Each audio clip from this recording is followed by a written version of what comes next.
கோபிச்செட்டிப்பாளையம் தொகுதி எம்எல்ஏ பதவியை செங்கோட்டையன் ராஜினாமா செய்திருக்கிறார் என்ற அண்மை செய்தியை பார்த்து வருகிறோம். தனது எம்எல்ஏ பதவியை முன்னாள் அமைச்சர் செங்கோட்டையன் ராஜினாமா செய்திருக்கிறார். கோபிச்செட்டிப்பாளையம் தொகுதி எம்எல்ஏ பதவியை ராஜினாமா செய்திருக்கிறார் செங்கோட்டையன். தனது ராஜினாமா கடிதத்தை சபாநாயகர் அப்பாவுவிடம் கொடுத்துள்ளார். அந்த காட்சிகளை தற்போது பார்த்து வருகிறோம்.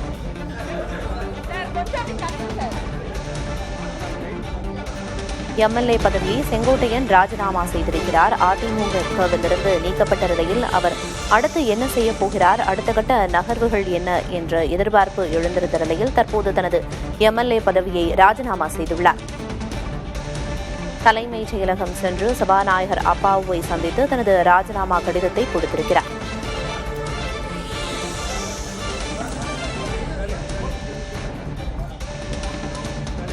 விவரங்களை வழங்குவதற்காக செய்தியாளர் ரமேஷ் இணைப்பில் இருக்கிறார்.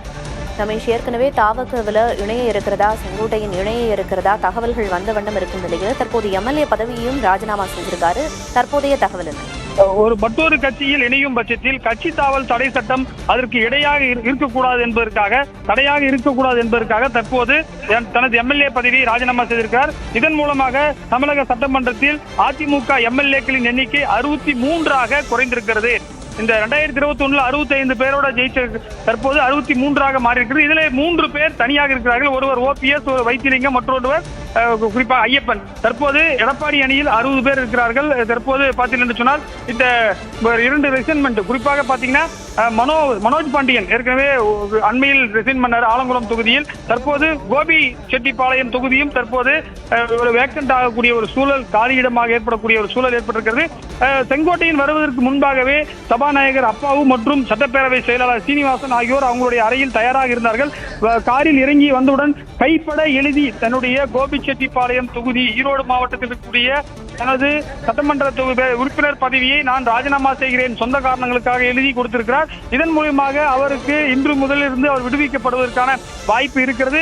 இதன் மூலமாக தமிழக சட்டமன்றத்தில் 2 எம்எல்ஏக்கள், அதிமுக எம்எல்ஏக்கள் முதன்முறையாக ராஜினாமா பண்ணியிருக்கார். ஒருவர் ஆலங்குளம் தொகுதி மனோஜ் பாண்டியன், இன்னொருவர் செங்கோட்டையன். கிட்டத்தட்ட 10 முறை எம்எல்ஏவாக இருந்திருக்கிறார். 1977 ஆண்டிலிருந்து எம்எல்ஏவாக இருக்கக்கூடிய செங்கோட்டையன் முதலாக 1991 ஆண்டு ஜெயலலிதா அமைச்சரவையில் அமைச்சராக இருந்தார். மிகப்பெரிய ஒரு அரசியல் ஒரு அறிவு கொண்டவர். அது மட்டும் இல்லாமல் அவர் அரசியல் பின்புலமும் கொண்டவர். அவர் தற்போது தனது ராஜினாமா கடிதத்தை சபாநாயகர் அப்பாவிடம் கொடுத்திருக்கார். சட்டப்பேரவை செயலகத்தில் கேட்கும் போது அவர் இன்றைக்கே அவருடைய ராஜினாமா கடிதம் மேற்கொள்ளப்பட்டு கெசட்ல வெளியிடப்படும் என்று சொல்லப்பட்டிருக்கிறது. ஏற்கனவே பார்த்தீர்கள் என்று சொன்னால் அதிமுகவில் குறிப்பாக இவர் முன்னாள் பள்ளிக்கல்வித்துறை அமைச்சர் உள்ளிட்ட வேளாண் துறை அமைச்சர் என பல்வேறு பொறுப்புகளை வகித்தவர் செங்கோட்டையன். அவர் தனது பதவியை தற்போது ராஜினாமா செய்திருக்கிறார். தன்னுடைய 50 ஆண்டு கால அரசியல் வரலாற்றில் முதல் முறையாக தனது பதவி காலம் இருக்கும் போதே ராஜினாமா செய்தது முக்கியத்துவம் வாய்ந்ததாக பார்க்கப்படுகிறது. நாளை அவர் தமிழக வெற்றி கழகத்தில் விஜய் முன்னாடி சேரும் போது எந்த ஒரு பொறுப்பும், குறிப்பாக இரட்டை இலை சின்னத்தால் வெற்றி பெற்றவர், எனவே அந்த ஒரு பழிசுமை இருக்கக்கூடாது என்பதற்காக அவர் இது போன்று செய்திருப்பதாக கட்சி தாவல் தடை சட்டம் இதற்கு தடையாக இருக்கக்கூடாது என்று சொன்னால் ஒரு கட்சியில் எம்எல்ஏவாக இருந்து கொண்டு மற்றொரு கட்சியில் உறுப்பினராக முடியாது. இது சட்டம் வழி அரசியல் சாசன பிரிவு இதை ஏற்றுக்கொள்ள முடியாது என்ற காரணத்தால் அவர் ராஜினாமா பண்ணிவிட்டு தற்போது வெளியில் வருகிறார். செய்தியாளர்களை அவர் எதுவரும் சந்திக்கவில்லை. ஒரு முக்கியமான ஒரு கோபிச்செட்டிப்பாளையத்துடைய முக்கியமான கொங்கு மண்டலத்தில் முக்கிய தலகர்த்தராக திளங்கிய அதிமுகவை சேர்ந்த முன்னாள் அமைச்சர் செங்கோட்டையன் தனது எம்எல்ஏ பதவியை ராஜினாமா செய்திருக்கிறார். அவர் இன்னும் சிறிது நேரத்தில் வெளியில் செய்தியாளர்களை சந்திப்பார் என்று சொல்லப்படுகிறது. குறிப்பாக இப்ப இருக்கக்கூடிய ஜென்சி மாதிரி 1977 26 வயதில் எம்எல்ஏவாக ஆனவர் தான் செங்கோட்டையன். 1977 தொடர்ச்சியாக பெரும்பான்மையாக நடைபெற்ற சட்டமன்ற தேர்தலில் வெற்றி பெற்றிருக்கிறார். 1996 தவிர மற்ற அனைத்து சட்டமன்ற தேர்தலிலும் அவர் வெற்றி பெற்றிருக்கிறார். எனவே அவருடைய முக்கியமான அரசியல் பங்களிப்பு தமிழகத்தில் முக்கியத்துவம் வாய்ந்ததாக பார்க்கப்படுகிறது. பள்ளிக்கல்வித்துறை, வேளாண்மைத்துறை, வருவாய்த்துறை, டிரான்ஸ்போர்ட் என பல்வேறு அரசு துறைகளில் அமைச்சராக பணியாற்றியவர் தான் செங்கோட்டையன். தற்போது அவர் வரும்போது குறிப்பாக அதிமுக கொடியுடன் தான் வந்தார். தற்போது அந்த கொடியை கழட்டுவதற்கான வாய்ப்புகளும் இருப்பதாக சொல்லப்படுகிறது. அதிமுக கொடியுடன் வந்த செங்கோட்டையன் தற்போது அந்த கொடியை கூட தன்னுடைய காரில் இருக்கக்கூடிய காட்சிகளை நீங்கள் பார்க்கலாம். அதிமுக கொடி தன்னுடைய காரில், இன்னோவா கிறிஸ்டா காரில் இருந்து வந்தார். தற்போது அவர் ராஜினாமா செய்த பிறகு இன்றைக்கு தன்னுடைய காரில் இருந்து அவர் குறிப்பாக அதிமுக கொடியை கூட கழட்டி விடுவார் என்று தகவல்கள் தெரிவிக்கின்றன. செய்தியாளர்களை சந்திக்கும் போது என்ன காரணத்திற்காக அவர் ராஜினாமா செய்தார் என்று விவரங்களையும் சொல்ல உள்ளார். 91 ஜெயலலிதா முதல் முறையாக அமைச்சராக வந்தபோது இளம் அமைச்சராக கேபினெட்டில் இணைக்கப்பட்டார். அப்போது இருந்தவர்கள் பலரும் தற்போது குறிப்பாக எந்த பொறுப்பில் விஐடி விஸ்வநாதன், அதே போல செல்வ கணபதி போன்றவரெல்லாம் 91 அமைச்சரவையில் அமைச்சராக இருந்தவர்கள். அப்போது பார்த்தீங்கன்னா முன்னாள் அமைச்சர் ஜெயக்குமார் உட்படவரெல்லாம் 91 அமைச்சராக இருந்தவர்கள். எனவே முக்கியமான ஒரு அரசியல் பின்புலம் கொண்ட செங்கோட்டையன் தற்போது அதிமுகவிலிருந்து விலகி, என கடைசியாக நடைபெற்ற சட்டப்பேரவை கூட்டத்தொடரில் கூட அவர் பங்கேற்றார். குறிப்பாக ஜனவரி மாதம் மீண்டும் தமிழக சட்டமன்றம் ஆளுநர் உரையுடன் தொடங்கும் போது அவர் சபைக்கு வரமாட்டார். இன்னமும் 6 மாத காலம் அந்த தொகுதி காலியிடமாக இருக்கும். ஏனென்று சொன்னால் அங்கு தேர்தல் நடைபெறாது. இன்னமும் தமிழக சட்டமன்ற தேர்தலுக்கு ஒரு சில மாதங்களே இருக்கக்கூடிய நிலையில் அங்கு தேர்தல் நடைபெறாது என்று ஏற்கனவே தகவல் வெளியாகி இருக்கிறது. ஏனென்று சொன்னால் கடந்த சில மாதங்களுக்கு முன்பு உயிரிழந்த வால்பாறை எம்எல்ஏ தொகுதி இன்னமும் காலியாக இருக்கிறது. ஆலங்குளம் தொகுதியும் காலியாக இருக்கிறது.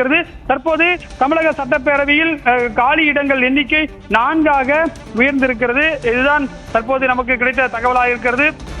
குறிப்பாக செங்கோட்டையன் தற்போது சபாநாயகருடன் பேசிக் கொண்டிருக்கிறார். சபாநாயகருடன் பேசி முடித்த பிறகு செய்தியாளர்களை சந்திப்பார் என்று எதிர்பார்க்கப்படுகிறது. இனிமேல் அவர் எந்த கட்சியிலும் சேரலாம், எந்த கட்சியிலும் உறுப்பினராக ஆகலாம். கட்சி தாவல் தடை சட்டம் அவருக்கு பொருந்தாது. ஏனென்று சொன்னால் மனோஜ் பாண்டியன் இணைந்த போது கூட அவர் திமுகவில் இருந்த போது அதிமுகவில் வெற்றி பெற்றவர் திமுகவில் உறுப்பினராக முடியாது, அது நாளைக்கு கட்சி தாவல் தடை சட்டம் வழிவகுக்கும் என்ற அடிப்படையில் அவரும் ராஜினாமா செய்தார். தன்னுடைய சொந்த கையால் சட்டப்பேரவை விதியை குறிப்பிட்டு எழுதினார். ஏனென்று சொன்னால் எம்எல்ஏ ராஜினாமா கடிதத்தை பொறுத்தவரை அவர் சொந்த கையால் எழுத வேண்டும், கையொப்பமிட வேண்டும், டைப் செய்து கொடுக்கக்கூடாது என்பது சட்டப்பேரவை விதி. ஏனென்று சொன்னால் அவருடைய முக்கியமான கிட்டத்தட்ட 4 லட்சம் மக்களுடைய பிரதிநிதியாக தான் அவர் சட்டமன்றத்துக்கு வருகிறார். ஒரு தேர்தலை நடத்துவது இந்திய தேர்தல் ஆணையம். எனவே இதையெல்லாம் கருத்தில் கொண்டுதான் அவர் கைப்பட எழுதி சுய முடிவில் எடுக்க வேண்டும் என்பதற்காக அந்த விதி வழிவகை செய்கிறது. செங்கோட்டையன் தற்போது வெளியில் வரப்போகிறார்.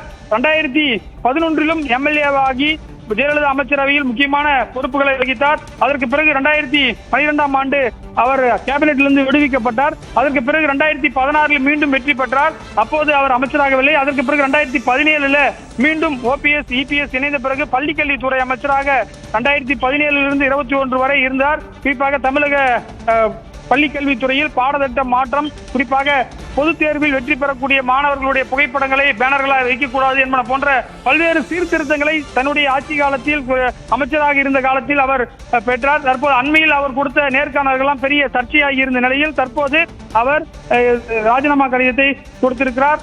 ராஜினாமா கடிதத்தை கொடுத்த பிறகு செய்தியாளர்களை சந்திக்கும் போது என்ன காரணத்திற்காக, எதற்காக அவர் ராஜினாமா செய்தார் என்று கேட்க முடியும். 26 வயதில் இப்போ இருக்கக்கூடிய ஜென்சி என்று சொல்வார்கள், அது போன்று எம்ஜிஆர் 1977 ஜெயிக்கும் போது அவர் ஜெயித்தவர். அந்த அளவுக்கு ஒரு பெரிய பாரம்பரியம் கொண்டவர். தமிழக சட்டப்பேரவையில் 50 ஆண்டு காலம் கிட்டத்தட்ட பணியாற்றக்கூடிய மிகப்பெரிய அதிமுகவுடைய பலமாக இருந்தவர். தற்போது ராஜினாமா கடிதத்தை கொடுத்துவிட்டு வெளியில் வேற என்ன விஷயங்களை எல்லாம் சொல்கிறார் என்று பொறுத்திருந்து பார்க்கலாம். பிரியா.